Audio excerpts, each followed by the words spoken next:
All right. So I told you today that I thought maybe we could talk a little bit about Aaron Swartz. Schwartz. Well, see, he doesn't have the CH in his name, which is why I figured maybe it wasn't pronounced Schwartz.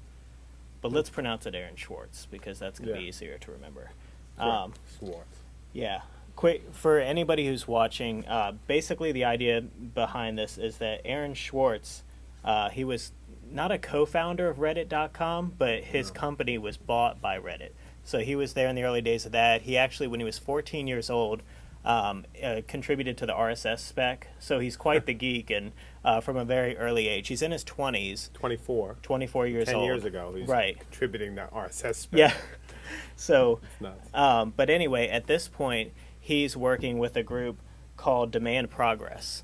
And Demand Progress is, I guess, a lobby-type group. I don't know that they're nonprofit. I don't think they are.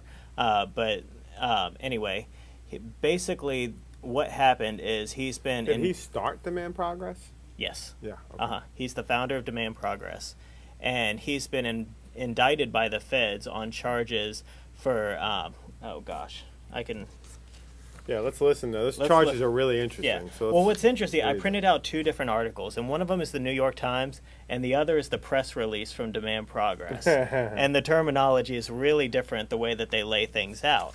So, New York Times says, indicted on charges that he stole more than 4 million documents from the Massachusetts Institute of Technology, MIT, and JSTOR, the Archive of Scientific Journals.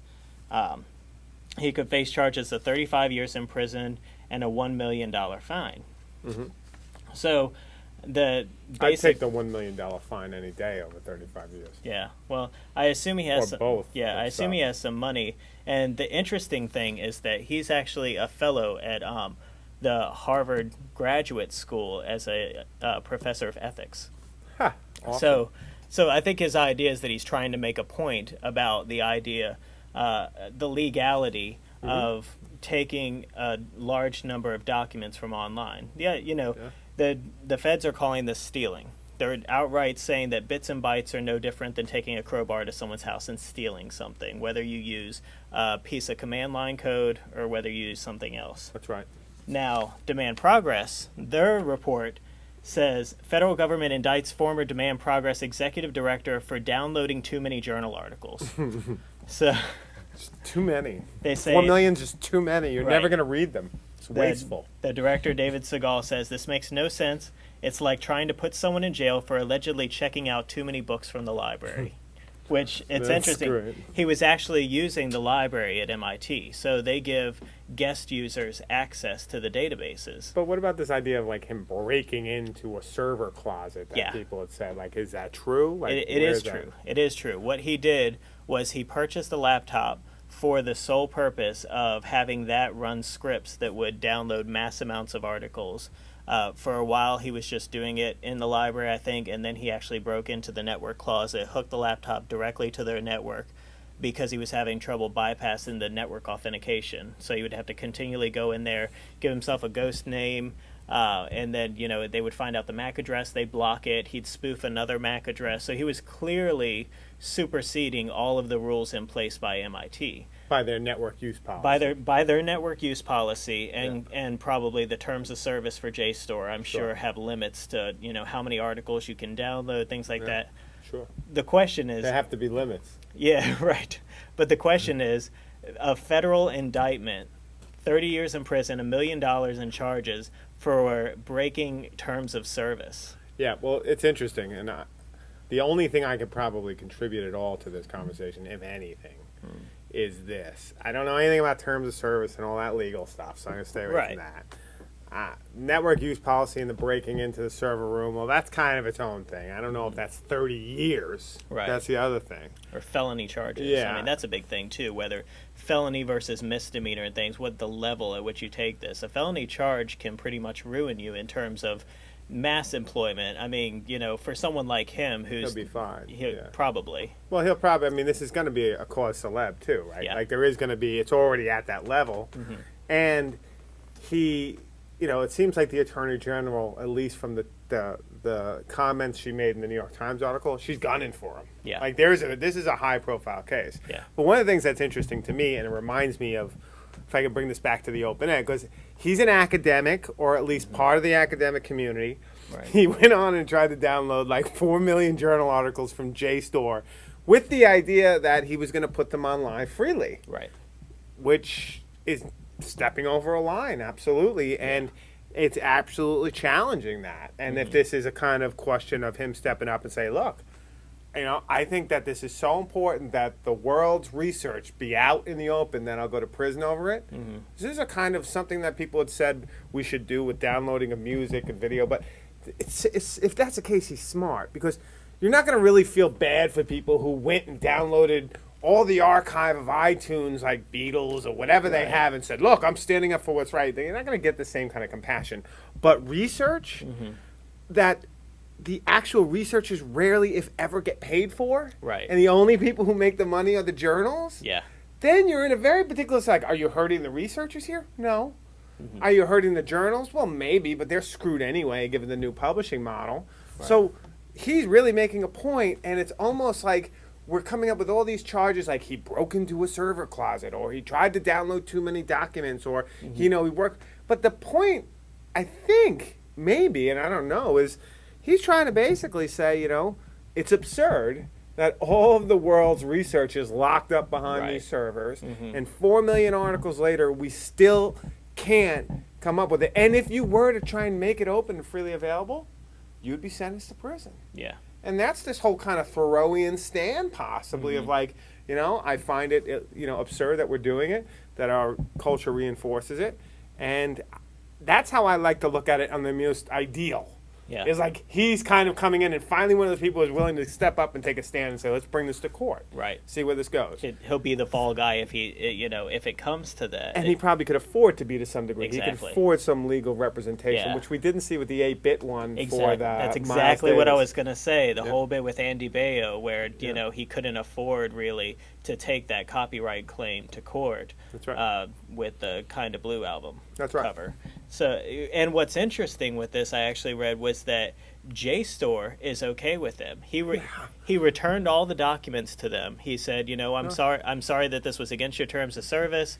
I mean, this is what I'm reading anyway, is that they have asked to press no charges, and they've asked the government to do the same. The government said, yeah, that's all fine and good. We're still going after him. That's right. I read that same thing, that the actual publications didn't want to press charges. Now, I don't know about MIT, whether MIT was looking to press charges. But JSTOR didn't. Yeah, and so then you separate that part of it, and you go, okay, what's MIT going to charge him for? Breaking and entering of a locked network closet? I mean, at what point? I mean, how is it going to be a felony charge? How does this square with their open courseware idea? Put all your stuff out there in the open. Right. And it's interesting too, because it's like, just when you were going back to this idea that people don't really get paid for these research articles, a lot of times in academics, they're used as a boost for getting better jobs or getting raises and things like that. So the people who are paying for them are libraries, and they're people that can afford to pay for them. Yeah. And his idea is you put it out on the open web, and then people in third world countries who never would have had access to it now have access to it. It kind of comes down to an open access debate. Yeah. Like giving access, and, is it actually ethical if you take unethical means to try and do the most good for the most people? I mean, maybe that's part of the whole ethics course. It's interesting. I didn't know he's teaching an ethics course. That's a fascinating twist. I don't know that he's actually teaching. It says he's a Harvard fellow, so I'm not sure what that defines him as. But anyway, I don't know that was his ability to get on the network, or whether it really was just guest access. Yeah.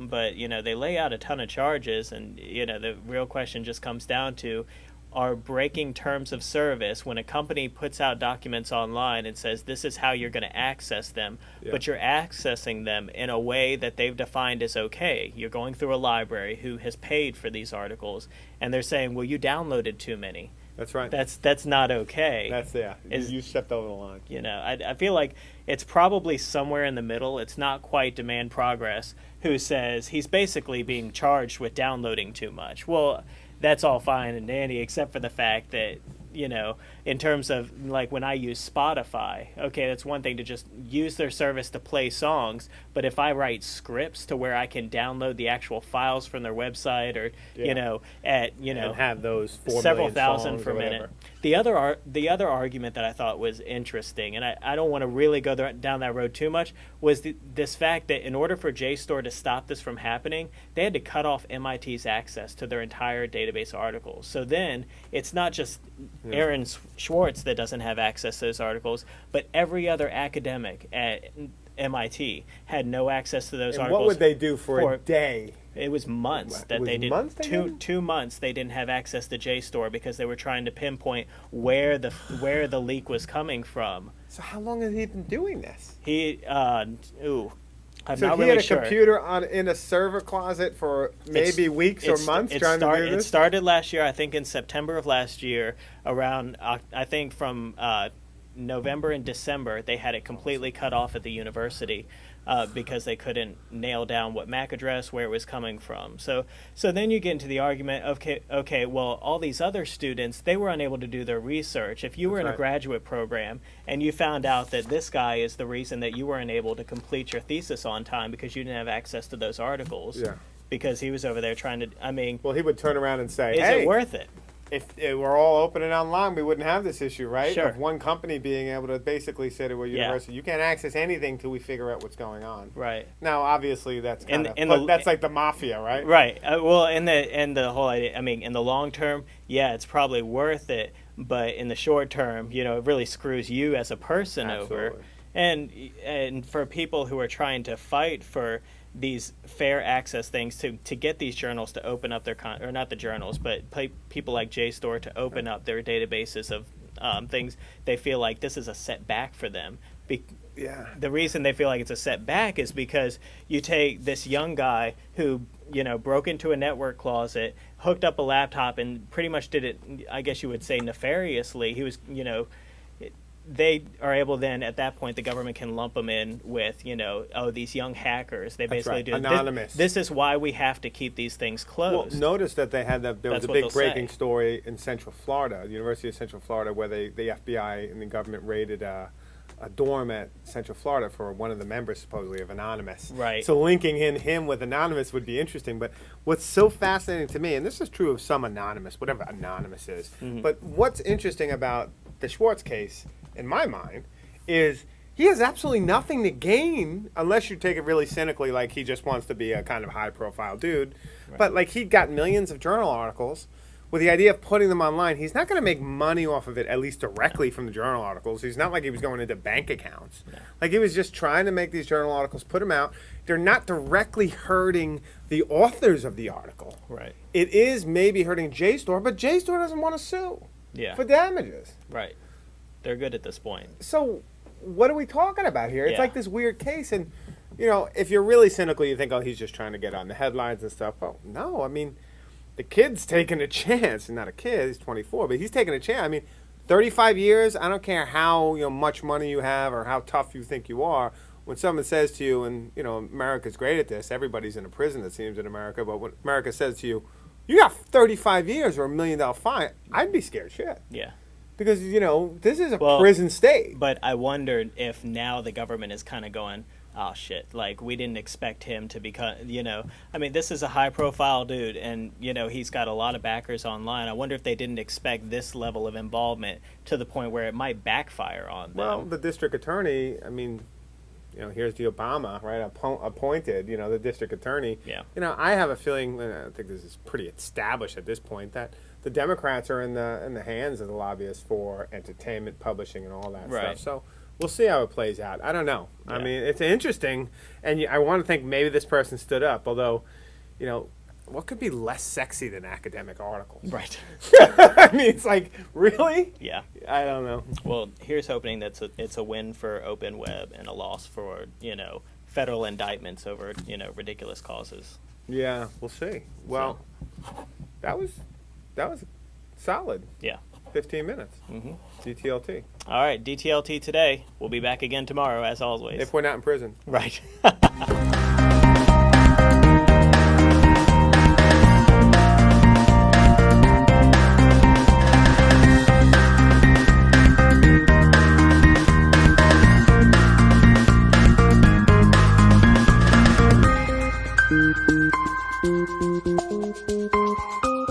Thank you.